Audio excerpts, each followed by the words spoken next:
Okay, that's wobble. Beautiful people, that's wobble. Happy Monday. We are live in both places now.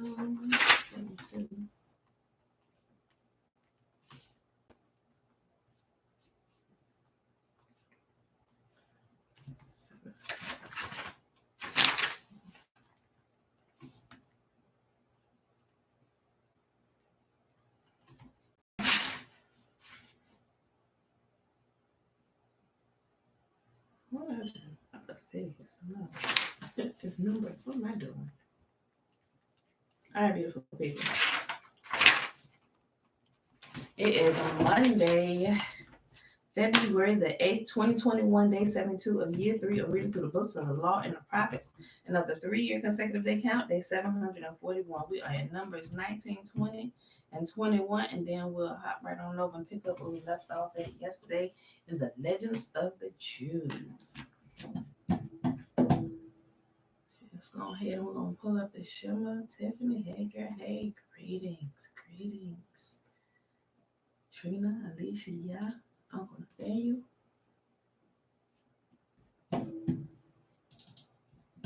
All right.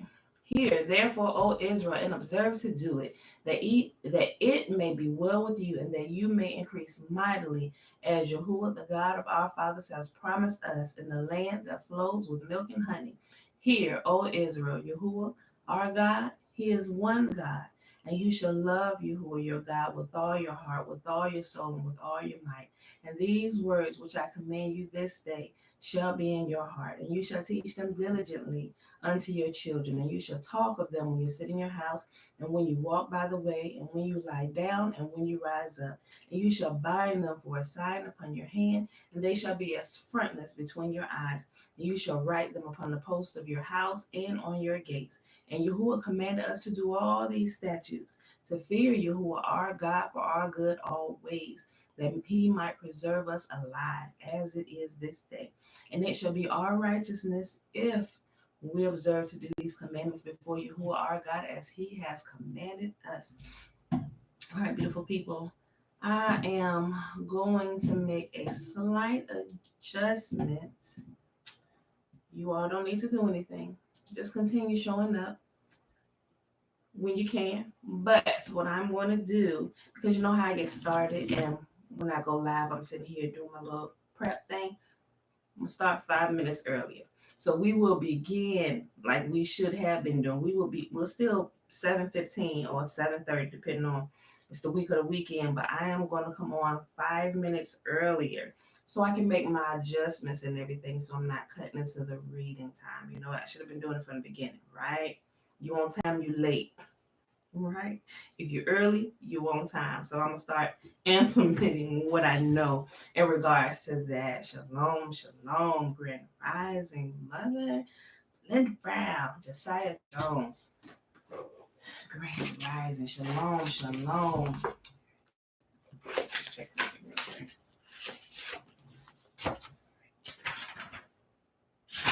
Okay. Yeah, so I can get this done. I've been thinking about it. I'm like, you know what? It's only right that I do that. Okay. I should have been doing that. So forgive me, people. All right. So let's go ahead and hop on over here to Numbers. This way I can get my screens adjusted the way they need to be. I already have it ready.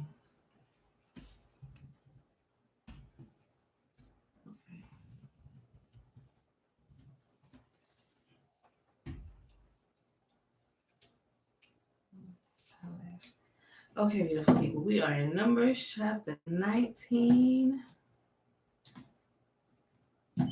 We are talking about the water of purification today.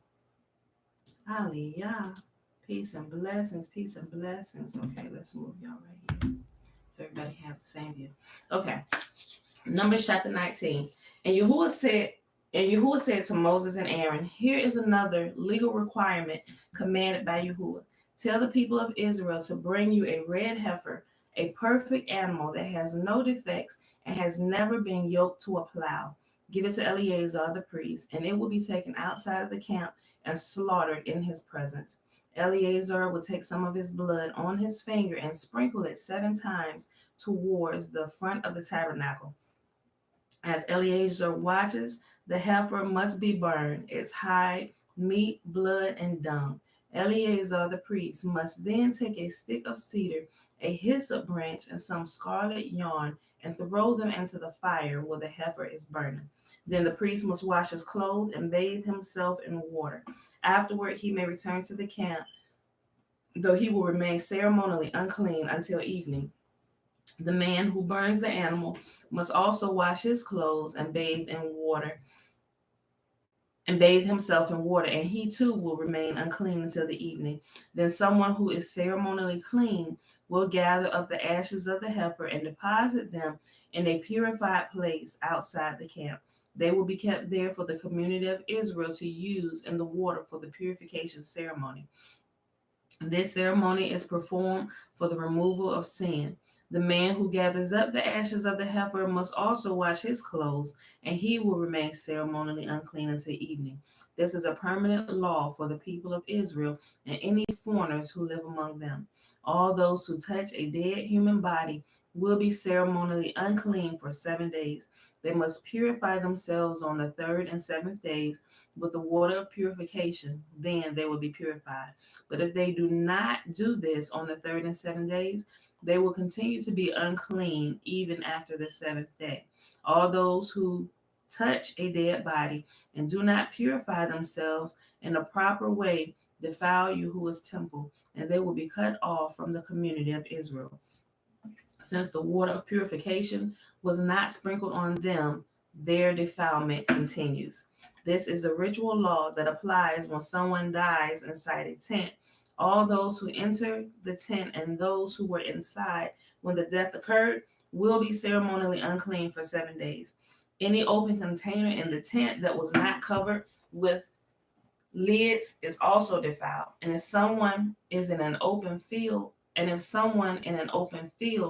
touches the corpse of someone who was killed with a sword or who died a natural death, or if someone touches a human bone or a grave, that person will be defiled for 7 days.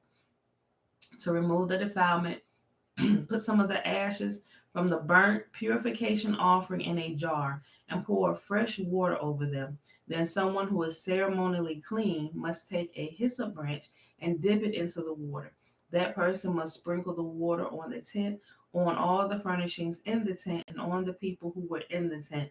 Also, the person who touches a human bone, or touched someone who was killed or who died naturally, or touched a grave. On the third and seventh days, the person who is ceremonially clean must sprinkle the water on those who are defiled. Then on the seventh day, the people being cleansed must wash their clothes and bathe themselves, and that evening they will be cleansed of their defilement. But those who become defiled and do not purify themselves will be cut off from the community, for they have defiled the sanctuary of Yahuwah, since the water of purification has not been sprinkled on them. They remain defiled. This is a permanent law for the people. Those who sprinkle the water of purification must afterwards wash their clothes, and anyone who then touches the water used for purification will remain defiled until evening.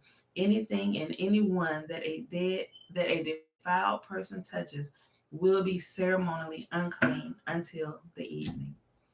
All right, moving on to the next chapter. Numbers chapter 20. Moses strikes the rock. In the first month of the year, the whole community of Israel arrived in the wilderness of Zin and camped at Kadesh. While they were there, Miriam died and was burned. There was no water for the people to drink at that place, so they rebelled against Moses and Aaron.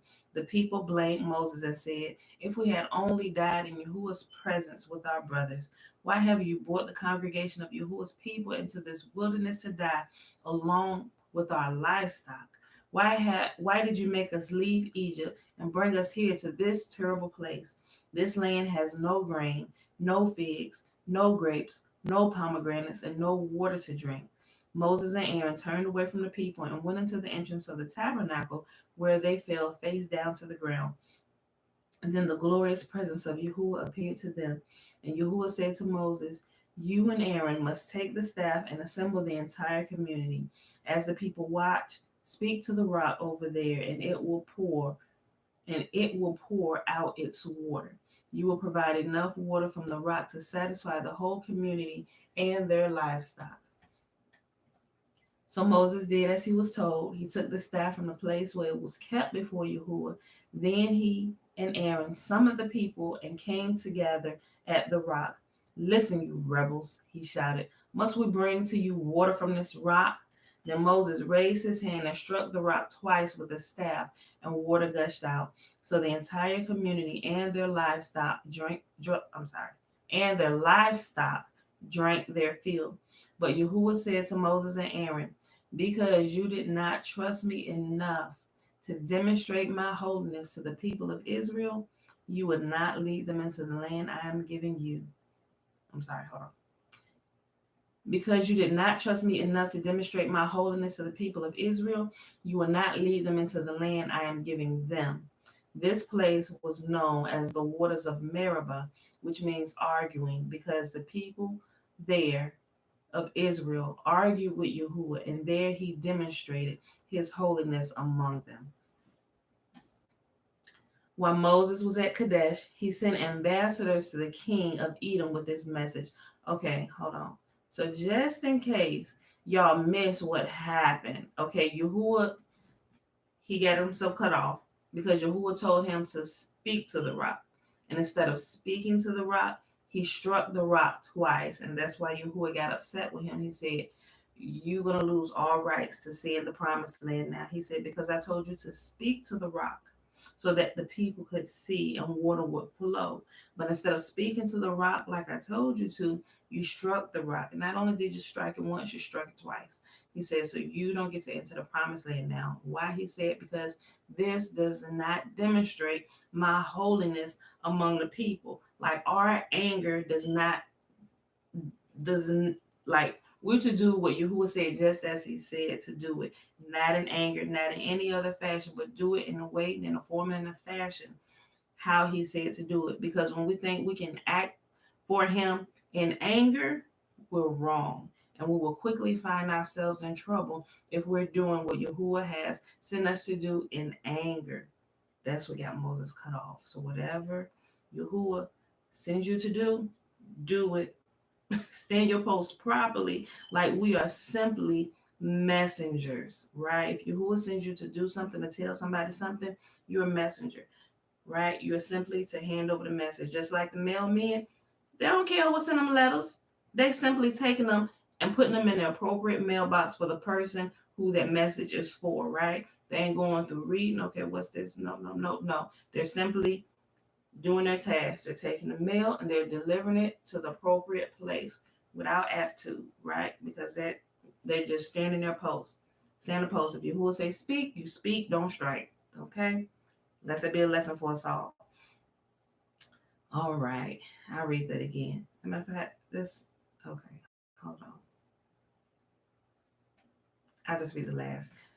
But Yahuwah said to Moses and Aaron, "Because you did not trust me enough to demonstrate my holiness to the people of Israel, you will not lead them into the land that I am giving them." This place was known as the waters of Meribah, which means arguing, because there the people of Israel argued with Yahuwah, and there he demonstrated his holiness among them. While Moses was at Kadesh, he sent ambassadors to the king of Edom with this message. "This is what your relatives, the people of Israel, say. You know all the hardships we have been through. Our ancestors went down to Egypt and we lived there a long time. And we and our ancestors were brutally mistreated by the Egyptians. But when we cried out to Yahuwah, he heard us and sent an angel who brought us out of Egypt. Now we were camped at Kadesh, a town on the border of your land. Please let us travel through your land. We will be careful not to go through your fields and vineyards. We won't even drink water from your wells. We will stay on the king's road and never leave it until we pass through your territory." But the king of Edom said, "Stay out of my land, or I will meet you with an army." The Israelites answered, "We will stay on the main road. If our livestock drink your water, we will pay for it. Just let us pass through your country. That's all we ask. But the king of Edom replied, Stay out. You may not pass through our land. With that, he mobilized his army and marched out against them with an imposing force. Because Edom refused to allow Israel to pass through their country, Israel was forced to turn around. The whole community of Israel left Kadesh and arrived at Mount Hor. There, on the border of the land of Edom, Yahuwah said to Moses and Aaron, The time has come for Aaron to join his ancestors in death. He will not enter to the land where I am giving the people of Israel, because the two of you rebelled against my instructions concerning the water at Meribah. Now take Aaron and his son Eleazar up Mount Hor. There you will remove Aaron's priestly garments and put them on Eleazar, his son. Aaron will die there and join his ancestors. So Moses did as Yahuwah commanded. The three of them went up Mount Hor together as the whole community watched. At the summit, Moses removed the priestly garments from Aaron and put them on Eleazar, Aaron's son.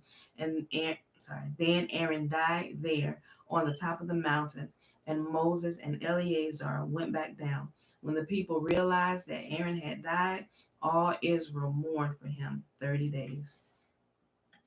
Last chapter for the day in Numbers chapter 21.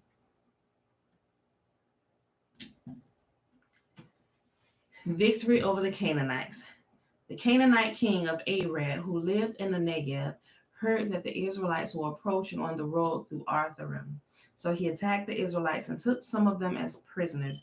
Then the people of Israel made this vow to Yahuwah: If you will hand these people over to us, we will completely destroy all their towns. Yahuwah heard the Israelites' request and gave them victory over the Canaanites. The Israelites completely destroyed them and their towns, and the place has been called Hormah ever since. Then the people of Israel set out from Mount Hor, taking the road to the Red Sea to go around the land of Edom. But the people grew impatient with the long journey, and they began to speak against Yahuwah and Moses. Like, do they ever learn? Do they ever learn? Like they had to know, one day our complaint is gonna come for us, right? Like, I don't see why they haven't gotten that yet. And they began to speak against Yahuwah and Moses. Why have you brought us out of Egypt to die here in the wilderness? They complained. There is nothing to eat here and nothing to drink, and we hate this horrible manna. Oh my gosh. It's about to go from bad to worse. So Yahuwah sent poisonous snakes among the people, and many were bitten and died. And then the people came to Moses and cried out, We have sinned by speaking against Yahuwah and against you. Pray that Yahuwah will take away the snakes. So Moses prayed for the people. Then Yahuwah told him, Make a replica of a poisonous snake and attach it to a pole. All who are bitten will live if they simply look at it. So Moses made a snake out of bronze and attached it to a pole. And anyone who was bitten by a snake could look at the bronze snake and be healed. And I believe this is where the medical field gets their logo, y'all. From this right here, this snake, right? The snake that's attached to this pole. The Israelites traveled next to Oboth and camped there. Then they went to Aya Arbarim in the wilderness on the eastern border of Moab. From there, they traveled to the valley of Zered Brook and set up camp. Then they moved out and camped on the far side of the Arnon River in the wilderness adjacent to the territory of the Amorites. The Arnon is the boundary line between the Moabites and the Amorites. For this reason, the book of the wars of the Lord speaks of the town of Wahib in the area of Supah and the ravines of the Arnon River and the ravines that extend as far as the settlement of Ar on the border of Moab. And this is a book that's out there too, y'all. If y'all some of you may have it, but some of you may not. But it's called the Book of the Wars of the Lord. From there, the Israelites traveled to Beer, which is the well where Yahuwah said to Moses, Assemble the people, and I will give them water. There the Israelites sang this song: Spring up, O well, yes, sing its praises. Sing of this well which princes dug, which great leaders hollowed out with their scepters and staffs. Then the Israelites left the wilderness and proceeded on through Mattanah, Nahaliel, and Bamoth. After that, they went into the valley of Moab, where Pisgah Peak overlooks the wasteland. The Israelites sent ambassadors to King Sihon of the Amorites with this message: "Let us travel through your land. We will be careful not to go through your fields and vineyards. We won't even drink water from your wells. We will stay on the king's road until we have passed through your territory." But King Sihon refused to let them cross his territory. Instead, he mobilized his entire army and attacked Israel in the wilderness, engaging them in battle at Jahaz. But the Israelites slaughtered them with their swords and occupied their land from the Arnon River to the Jabbok River. They went only as far as the Ammonite border because the boundary of the Ammonites was fortified. So Israel captured all the towns of the Amorites and settled in them, including the city of Heshbon and its surrounding villages. Heshbon had been the capital of King Sihon of the Amorites. He had defeated a former Moabite king and seized all his land as far as the Arnon River. Therefore, the ancient poet wrote this about him: "Come to Heshbon and let it be rebuilt. Let the city of Sihon be restored. A fire flamed forth from Heshbon, a blaze from the city of Sihon.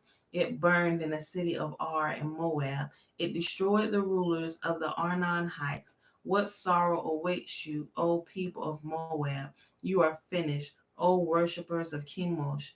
Chemosh have left his sons as refugees, his daughters as captives of Sihon, the Amorite king. We have utterly destroyed them from Heshbon to Dibon. We have completely wiped them out as far as Nophah and Meba." So the people of Israel occupied the territory of the Amorites. After Moses sent men to explore the Jazer area, they captured all the towns in the region and drove out the Amorites who lived there. Then they turned and marched up the road to Bashan. But King Og of Bashan and all his people attacked them at Edrei. Yahuwah said to Moses, "Do not be afraid of him, for I have handed him over to you, along with all his people and his land. Do the same thing to him as you did to King Sihon of the Amorites, who ruled in Heshbon." And Israel killed King Og, his sons, and all his objects. Not a single survivor remained. Then Israel occupied their land. Listen, remember, King Og was a giant, y'all. And also, something while I was reading this, something just click for a moment. Like, we read it, but we don't pay attention to it. Listen to this, right? I don't know if y'all, maybe it's just me. Maybe I just picked it up. Okay, they're in the wilderness, right? So my whole mindset up until this point, right now, this time reading this, is like when you say wilderness, like desert, we got tents set up everywhere. And that is truly in the sense of the word, the wilderness, right? And they were in a lot of desert places like that. But the wilderness, they're still described as being in the wilderness, even when they captured different cities outside of the promised land, right? They just clicked for some reason because we literally just read this.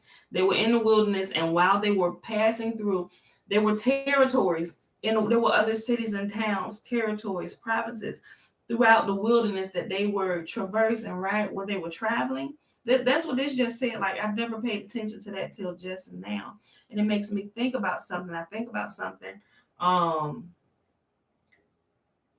I think about the gathering of us from this last captivity, and I always wondered about what he said he's going to deal with us. He's going to deal with the rebel among us, but he said um, that we will be in the wilderness of the people, and that part I don't quite understand yet. The wilderness of the people, but I think that makes a little bit more more sense because it was just them out there in a lot of the desert areas, but as they was traveling through, they were actually in towns like the town of the Moabites and the Amorites. There were people there. There was a city built, businesses, homes, people there. They took over them because they wouldn't simply just let them pass through their territory. And Yahuwah allowed them. Well, when they came up to attack them, Yahuwah was with Israel and they fought back and they defeated them. And they settled in there. It said they settled in their towns. They were still in the wilderness, but they began to settle in some of these towns that were in the wilderness area, right? I just I really don't have anything more to say about that at the moment. But that just clicked. That's why I was reading. It's like, wait a minute, what? Like, I don't know, you know how you read over things where every time you read over it, you pull something else out different that's always been there the whole time. It's just you didn't recognize it until maybe like the fourth time. It's almost like the strategy of marketing, right? And with commercials. A lot of times people don't pay attention to stuff until they've seen it before them a few times, right? So even in marketing, they say that somebody has to see something at least 7 times before their consciousness will recognize it and pick it up. They're indirectly they'll see it and boom, oh yeah, I remember seeing that somewhere, and things start clicking. Oh, and then you become aware of it. It's like when you get a new vehicle. Like you don't really see the type of vehicle you have until you have that vehicle. You may have seen it, but then you begin to notice them everywhere once you're driving them. It's like your reticular activating system has been activated now to notice what you have in your possession, right? It's the same. It's like the same principle is working here, but that was it. Perhaps a wilderness is not necessarily a physical location as much as a state of existence. It's possible. It's possible. Um, I like I said, I've had a few thoughts about what the wilderness will actually be, right? It says that we're going to go back and meet Yahuwah at that same place where our ancestors were, right? But it says he's going to bring them into the wilderness of the people, meaning it's going to be people there already, right? It's going to, I don't, I don't want to get off into that, but I'm still looking into that. I'm trying to understand it just to make sure I understand it correctly. So, but yeah, that's possible. I think it's a bit of both. It's physical, actual. And sometimes I had. We're not gonna get into it because that'll take us off for quite a while for today. So anyway, let's go ahead and hop on over here to the Legends of the Jews, y'all, so we can pick up where we left off at yesterday. And the last portion we was reading about was with Bezalel. So I can bring this up. All right, so we heard about the wisdom of Bezalel and how Yahuwah had chosen him to be pretty much the lead architect of the temple, right? Okay, and his wisdom was tested by Moses, and he found to be the proper fit to do this particular thing that Yahuwah wanted done. Okay, so we're in volume 3. The section is called The Ark with the Cherubim. And if you have the book that I have, it's page 290. All right. The very first thing that Bezalel constructed was the Ark of the Covenant, contrary to Moses' order, first to erect the tabernacle and then to supply its separate furnishings. He succeeded in convincing Moses that it was the proper thing to begin with, the ark, saying, "What is the purpose of this tabernacle?" Moses, that Yahuwah may let his Shekinah rest therein, and so teach the Torah to his people Israel. Bezalel, where dost thou keep the Torah? Moses, as soon as the tabernacle shall have been complete, we will make the ark for keeping the Torah. Bezalel, O our teacher Moses, it does not become the dignity of Torah that in the meantime it should lie around like this. Let us rather first make the ark and put the Torah into it, and then continue with the erection of the tabernacle. For the tabernacle it exists only for the sake of the Torah. This is beautiful. Moses saw the justice of this argument, and Bezalel began his work with the construction of the ark. In this, he followed the example of Yahuwah, who created light before all the rest of the creation. So Bezalel first constructed the ark that contains the Torah, the light that illuminates this world and the other world, and only then followed the rest. The ark consisted of three caskets, a gold one, the length of the length of hold on, y'all. I'm sorry. It's a few typos in here. Sometimes the sentences throw me off because it doesn't seem to. Um, it looks like a word is misplaced.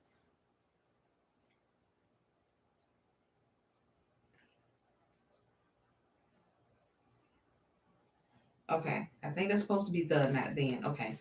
The ark consisted of three caskets, a gold one, the length of the spans, and a fractional part. Within this one, a wooden one, 9 spans long, and within this wooden one of gold, 8 spans long, so that within and without the wooden was overlaid with golden caskets. The ark contained the two tables of the Ten Commandments, as well as the ineffable name and all his other epithets. Epithets. Epithets. Sometimes I feel like I'm in the first grade. I'm sorry, y'all. I think it's epithets. Okay. The ark was an image of the celestial throne and was therefore the most essential part of the tabernacle, so that even during the march, it was spread over with a cloth wholly of blue, because this color is similar to the color of the celestial throne. It was through the ark also that all the miracles on the way through the desert had been wrought. Two sparks issued from the cherubim that shade the ark, and these killed all the serpents and scorpions that crossed the path of the Israelites, and furthermore burned all thorns that threatened to injure the wanderers on their march through the desert. The smoke rising from these scorched thorns, moreover, rose straight as a column and shed a fragrance that perfumed all the world, so that the nations exclaimed, "Who is this that cometh out of the wilderness like pillars of smoke, perfumed with myrrh and frankincense, with all powders of the merchant?" Apart from this, apart from this ark, which was kept in the tabernacle, they had another ark in which were contained the tables broken by Moses, which they carried with them whenever they went to war. The ark that Bezalel constructed was also used again in Solomon's temple, for he retained the ark used by Moses in the tabernacle, even though all the other furnishings of the temple were fashioned anew. It remained there up to the time of the It remained there up to the time of the destruction of the temple by Nebuchadnezzar, when it was concealed under the pavement of the wood house, that it might not fall into the hands of the enemy. This place remained a secret for all time. Once a priest, noticing about the wood house that something lay hidden under it, called out to his colleagues, but was suddenly stricken dead before divulging the secret. On the ark were the cherubim with their faces of boys and their wings. Their number was two, corresponding to the two tables and to the two sacred names of Yahuwah, Adonai and Elohim, which characterize him as benevolent and powerful. The face of each cherub measured 1 span, and the wings extended each 10 spans, making 22 spans in all, corresponding to the 22 letters of the Hebrew alphabet. It was from between the two cherubim that Yahuwah communed with Moses, for the Shekinah never wholly descended to earth any more than any mortal ever quite mounted into heaven. Even Moses and Elijah stood a slight distance from heaven, for even the heavens are Yahuwah's, but the earth hath he given to the children of men. Therefore, Yahuwah chose the cherubim that were 10 spans above the earth as the place where the Shekinah betook itself to commune with Moses. The heads of the cherubim were slightly turned back, like that of a scholar, bidding his master farewell. But as a token of Yahuwah's delight in his people Israel, the faces of the cherubim, by a miracle, looked to one another. Whenever Israel were devoted to Yahuwah, yea, even clasped one another like a loving couple. During the festivals of the pilgrimage, the priests used to raise the curtain from the Holy of Holies to show the pilgrims how much their God loved them as they could see the embrace of the two cherubim. That's sweet. A twofold miracle came to pass when the cherubim were brought into the temple by Solomon. The two staves that were attached to the ark extended until they touched the curtain, so that the two protuberances, like a woman's breast, became visible at the back of it, and the wings of the cherubim furthermore extended until they reached the ceiling of the Holy of Holies. All right, we're going to the next section, the table and the candlestick. While the number of the cherubim was the same in the temple as in the tabernacle, Solomon had, on the other hand, 10 tables set up in the temple in place of the one fashioned by Moses. This was because the one table sufficed to bring sustenance to Israel so long as they were maintained by manna in the desert. But as the demand for food was greater after they settled in the promised land, Solomon had 10 tables set up. But in the table also did the table of Moses retain its ancient significance, for only upon it was the showbread placed, and it stood in the center, whereas the tables fashioned by Solomon stood 5 to the south and 5 to the north. For from the south came the dews of blessing and the rains of plenty, while all evil comes from the north. Hence Solomon said, the tables on the south shall cause the rains of plenty and the dews of blessing to come upon the earth, while the tables on the north side shall keep off all evil from Israel. Moses had great difficulty with the construction of the candlestick, for although Yahuwah had given him instructions about it, he completely forgot these when he descended from heaven. He hereupon betook himself to Yahuwah once more to be shown, but in vain, for hardly had he reached the earth when he again forgot. When he betook himself to Yahuwah the third time, Yahuwah took a candlestick of fire and plainly showed him every single detail of it, that he might now be able to construct the candlestick for the tabernacle.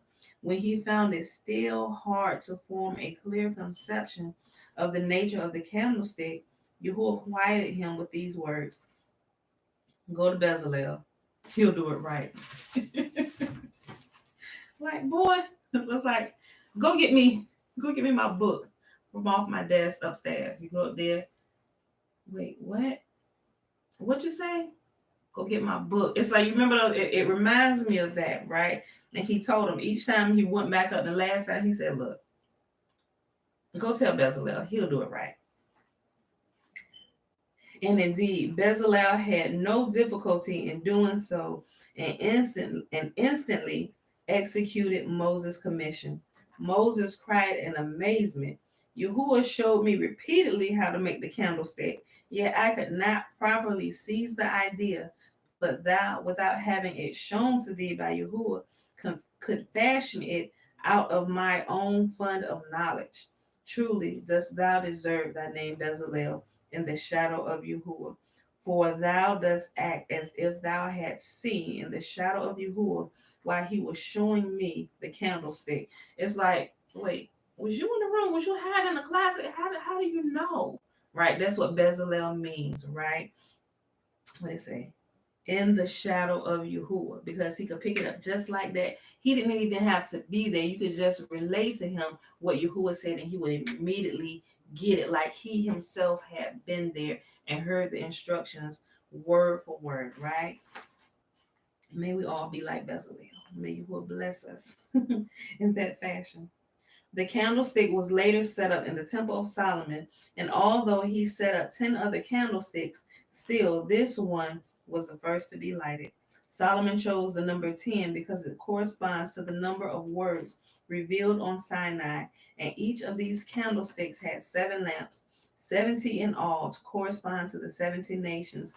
For while these lamps burned, the power of these nations was held in check. But on the day on which these lamps were extinguished, the power of the nations increased. The candlestick stood toward the south, and the table to the north of the sanctuary. The table to indicate the delights of which the pious would partake in paradise, which lies to the north.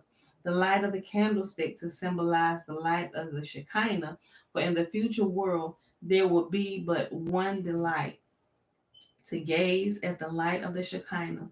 On account of its sacredness, the candlestick was one of the 5 sacred objects that Yahuwah concealed in the destruction of the temple by Nebuchadnezzar, and that he would restore when his loving kindness would erect his house and temple.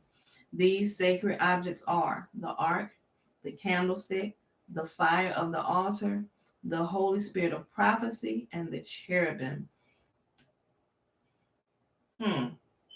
Made me think about something. I'm gonna keep on reading, right? And we definitely know that they haven't found the Ark of the Covenant. If y'all don't know, people, ain't nobody found it yet. The whole world would know. The whole world would know when the Ark is uncovered. Like, I have no doubts about that. All right, the next section we at 41. Okay, the altar. One of the most miraculous parts of the tabernacle was the altar.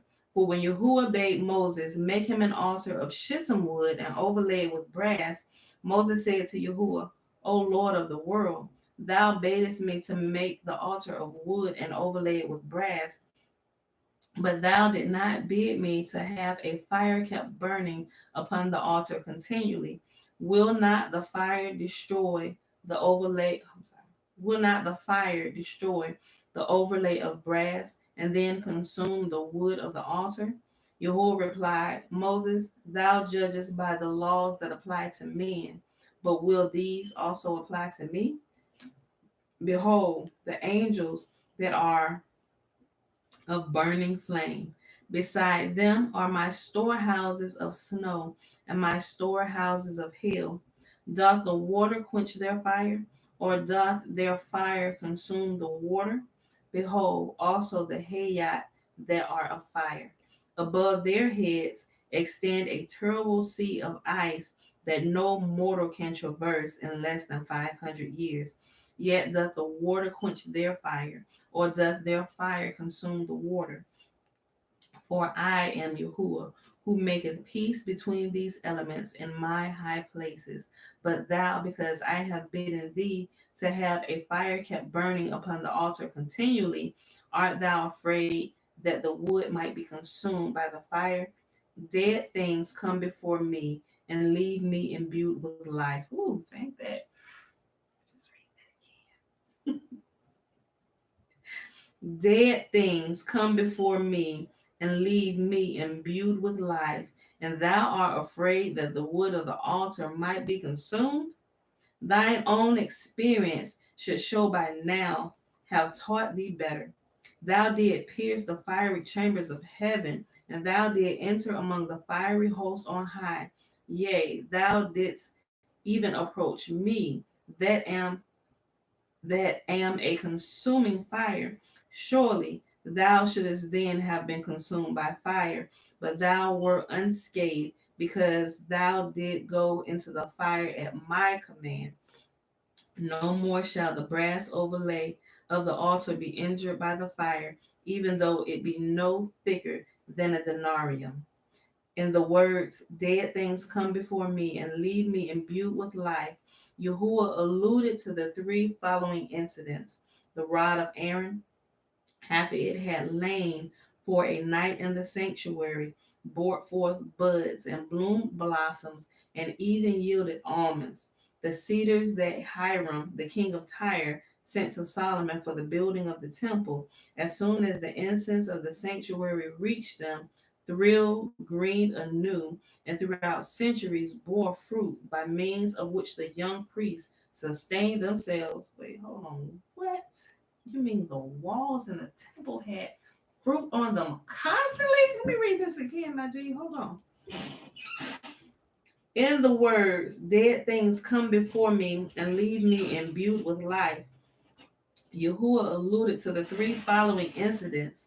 The rod of Aaron, after it had lain for a night in the sanctuary, brought forth buds and bloomed blossoms and even yielded almonds. The cedars that Hiram, king of Tyre, sent to Solomon for the building of the temple, as soon as the incense of the sanctuary reached them, thrilled green anew and throughout centuries bore fruits by means of which the young priests sustained themselves. Not until Manasseh brought the idol into the Holy of Holies did these cedars wither and cease to bear fruit. Wow. The third incident to which Yahuwah alludes was the stretching of the staves of the ark, when Solomon set them in the Holy of Holies, and the staves, after having been a part of the ark for 480 years, suddenly extended until they touched the curtain. Solomon erected a new altar for offerings, but knowing how dear to Yahuwah was the altar erected by Moses, the brazen altar, he at least retained the same name for his altar. But in the following words, it is evident how much Yahuwah prized the altar erected by Moses, for he said, "The to reward Israel for having had a fire kept burning upon the altar continually, I shall punish the kingdom laden with crime by fire that shall not be quenched night or day. The smoke thereof shall go up forever." Beside the brazen altar, there was also one of gold, which corresponded to the human soul, while the former corresponded to the body. And as gold is more valuable than brass, so also is the soul greater than the body. But both altars were used daily, as a man must also serve his maker with both body and soul. Hold on, y'all. Let me go back. This is just something just happened in my mind when I read this. Let me read that again. Hold on. Besides the brazen altar, there was also one of gold, which corresponds to the human soul, while the former corresponded to the body. And as gold is more valuable than brass, so also is the soul greater than the body. But both altars were used daily, as man must also serve his Maker with both body and soul. On the brazen altar, sacrifices were offered, and as the body of man likewise is nourished by food, but on the golden altar, spices and sweet incense, for the soul takes delights in perfumes only. The materials employed for the construction of the tabernacle, the skins and the wood, were not of the common order. Yahuwah created the animal Tehash exclusively for the needs of the tabernacle. We read about this animal in the beginning, right? And remember, because when it mentioned it, it said Solomon used these during the building of the tabernacle, which we're also going to read again when we get to volume 4 into the section about Solomon. Yahuwah created the animal Tehash exclusively for the needs of the tabernacle, for it was so enormous that out of one skin could be made a curtain 30 cubits long. This species of animal disappeared as soon as the demands of the tabernacle for skins were satisfied. The cedars for the tabernacle also were obtained in no common way, for whence they should have gotten cedars in the desert. They owed these to their ancestor Jacob. When he reached Egypt, he planted a cedar grove and admonished his sons to do the same, saying, "You will in the future be released from bondage in Egypt, and Yahuwah will then demand that you erect him a sanctuary to thank him for having delivered you. Plant cedar trees, then that when Yahuwah will build you to build him a sanctuary, you may have in your possession those cedars required for its construction." Now that is what you talk about. what's the word I want to use? Um, mm, it's a word I'm looking for. Like it's like planning way ahead for your children's future. Now that's I can't remember the word. It's but he planned way ahead, way way ahead. Listen, when he reached Egypt, let's see, hold on. They owed these to their ancestor Jacob. When he reached Egypt, he planted a cedar grove and admonished his sons to do the same thing, saying, "You will in the future be released from bondage in Egypt, and Yahuwah will then demand that you erect him a sanctuary to thank him for having delivered you. Plant cedar trees, then that when Yahuwah will bid you build him a sanctuary, you may have in your possession the cedars required for its construction." His sons acted in accordance with the bidding of their father, and upon leaving Egypt, took along the cedars for the anticipated erection of the sanctuary. Among these cedars was also that wonderful cedar out of which was wrought the middle bar in the midst of the boards that reached from end to end, and which Jacob took with him from Palestine when he immigrated to Egypt, and then left to remain among his descendants. Hold on. Among these cedars was also that wonderful cedar out of which was wrought the middle bar in the midst of the boards that reached from end to end, and which Jacob took with him from Palestine when he immigrated to Egypt, and then left to remain among his descendants. When the cedars were selected for the construction of the tabernacle, they intoned a song of praise to Yahuwah for this distinction. But not all the 24 spices of species, but not all the 24 species of cedar might be used for the tabernacle. Nay, even the seven most excellent among them were found worthy, but only the species shittim might be used. For Yahuwah, who foresees all, knew that Israel would in the future commit a great sin at Shittim, and therefore ordained that Shittim wood be used for the tabernacle. Wow. To serve as atonement for the sin committed at Shittim. Shittim furthermore signifies follies. Hence, Israel were to construct the place of penance for their folly and adorn the golden calf out of shittim wood to atone for this folly. And finally, the letters of the word shittim is composed. And finally, the letters of which the word shittim is composed stand for shalom, peace, Toba, good, Yeshua, salvation. Yeshua means salvation. It's not a name. Yeshua means salvation. It's the word for salvation. And Mahila, forgiveness. The boards that were made for the tabernacle out of shittim wood never decayed, but endure in all eternity. All right, so we're going to go to this next section. Okay, we're going to read about the significance of the tabernacle, the symbolic significance of the tabernacle. The separate parts of the tabernacle had each a symbolic significance, for to all that is above, there is something corresponding below.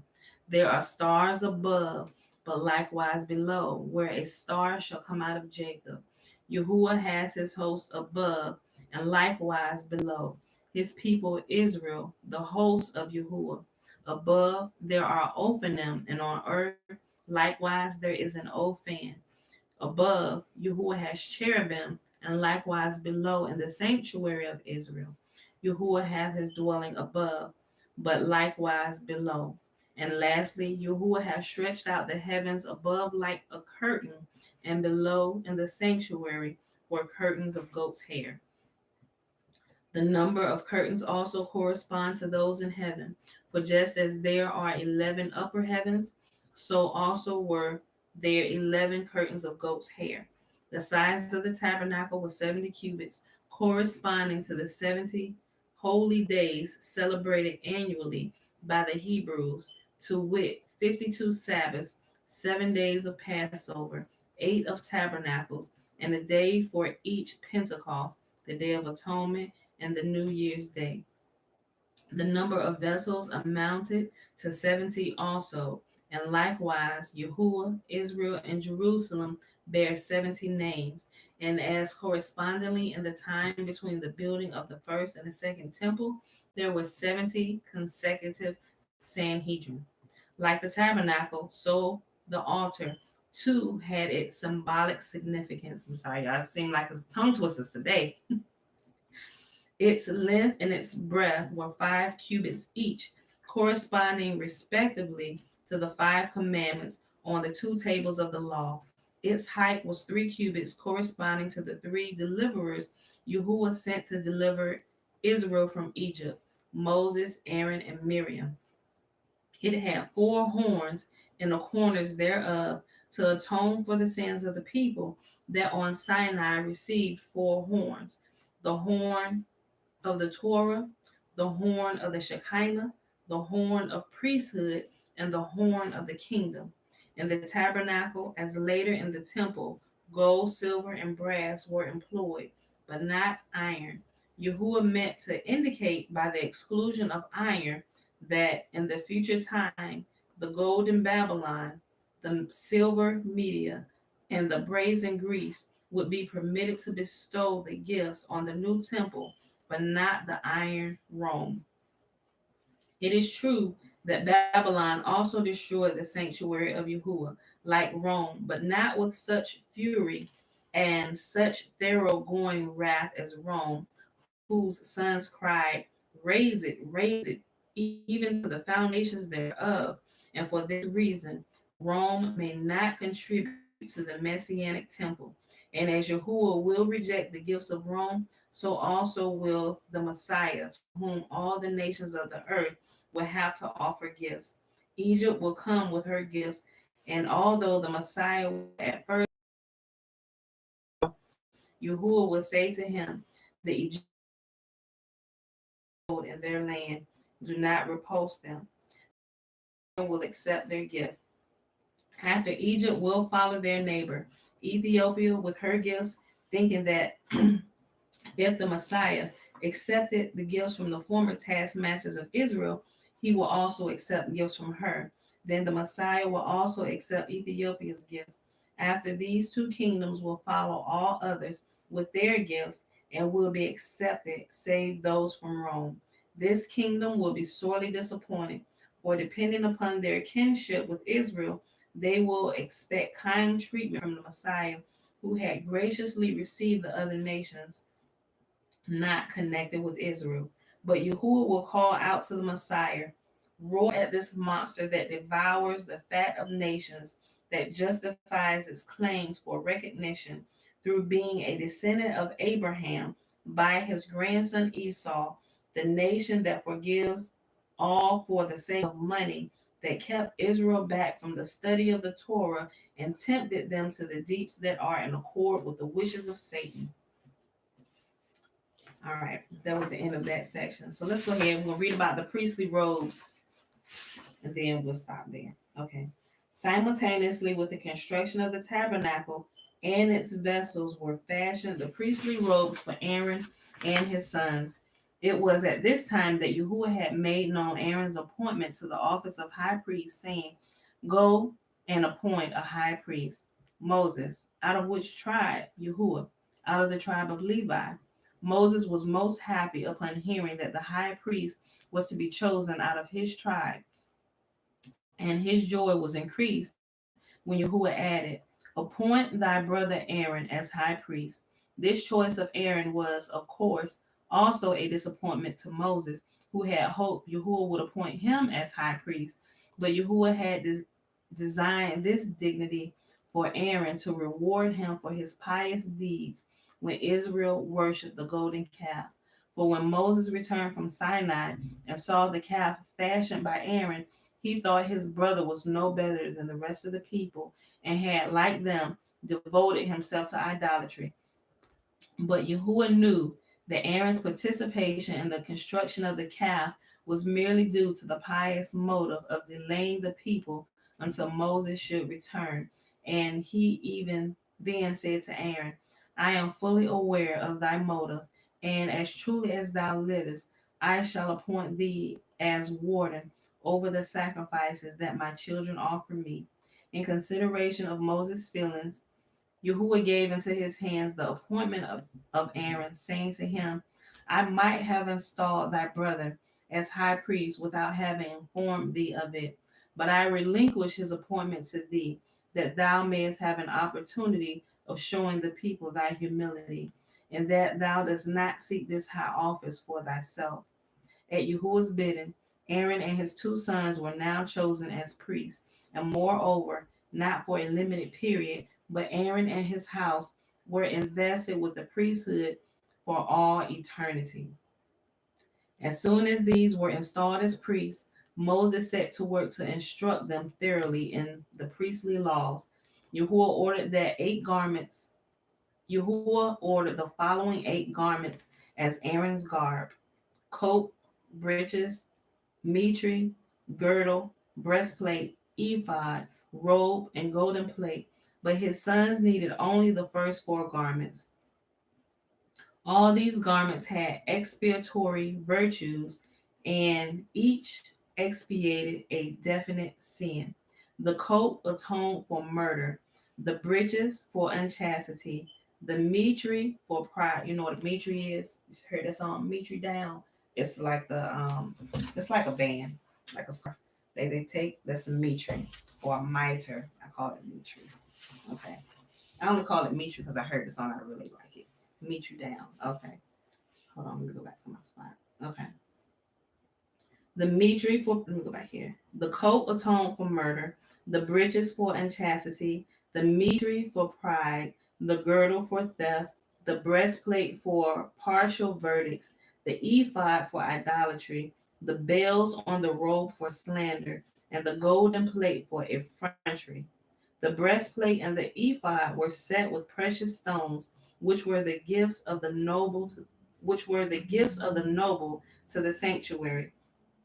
Though to be exact, they were in reality a gift from Yahuwah, for precious stones and pearls had rained down with the manna, which the noble among Israel had gathered up and laid away until the tabernacle was erected, when they offered them as gifts. The ephod had only 2 precious stones, one on each shoulder, and on each of these stones were engraved the names of the 6 tribes in the following order: Reuben, Levi, Issachar, Naphtali, Gad, Joseph on the right shoulder piece, Simeon, Judah, Zebulun, Dan, Asher, Benjamin on the left shoulder. The name of Joseph was spelled Jehoshaphat, a device by which the 2 stones had exactly the same number of letters engraved upon them. On the breastplate were 12 precious stones, on which the names of the 3 patriarchs preceded those of the 12 tribes, and at the end were engraved the words, All these are the 12 tribes of Israel.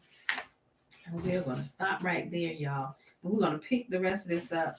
We got the stones in the breastplate, the completion of the tabernacle. Okay, yeah.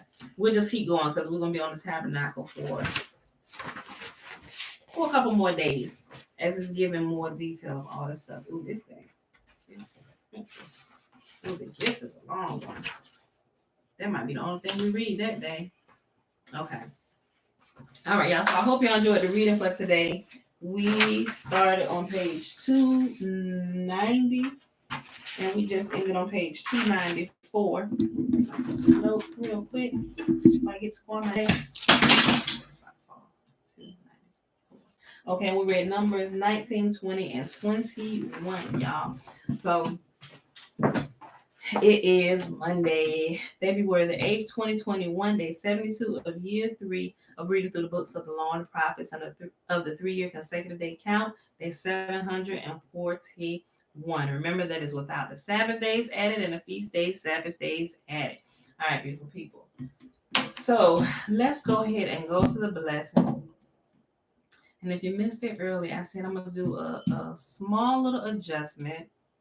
Nothing that you have to do. Y'all just keep showing up if you can at the right time. But what I'm going to do, I'm going to come on 5 minutes earlier. So I'll be here like 7:10. And I use those first 5 minutes just to kind of check everything, get all my notes and stuff written, so we can start directly at 7:15. All right, so I just want to make a habit of that. That way we can use all the time designed for reading to do just that. Okay. All right, beautiful people. Remember, the blessing is found in Numbers chapter 6, verses 22 through 27. Remember, y'all know what the first 21 verses is? It's the Nazarite vow. Man or woman can take it. And Yahuwah spake unto Moses, saying, Speak unto Aaron and unto his sons, saying, On this wise ye shall bless the children of Israel, saying unto them, May Yahuwah bless us and keep us. May Yahuwah make his face to shine upon us and be gracious unto us. May Yahuwah lift up his countenance upon us and give us his peace. And they shall put my name upon the children of Israel, and I will bless them. All right, beautiful people. We'll run through here. I don't think I really saw any questions for today. So with that being said, party planning. Oh, yeah, party planning, but that wasn't the word I was looking for.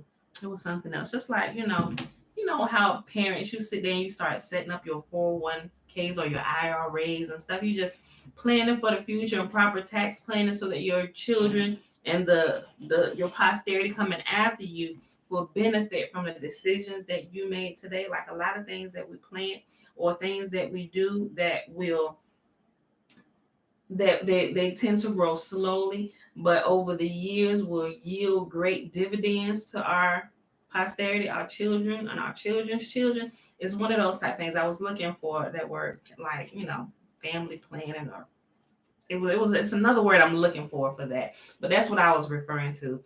Doing something now that future generations can reap the benefit of, right? Because Joseph, he was long had been in the grave, right? Before the temple was erected, right? He actually planted the trees that were the walls in the temple that King Solomon built. Like, that's a faithful family planning man right there. So, but that's what I was looking for. I'm sure the word will come back to me throughout the day, but it was a word in regards to that planning for your estate and stuff like that is what they was doing. But there's another word, but I'm sure it'll come to me throughout the day. But anyway, y'all, that's it. We're done for the day. Ain't no questions or nothing. We out of here. All right, love y'all. See y'all bright. Yeah, leaving an inheritance. But it was another word that I was looking for.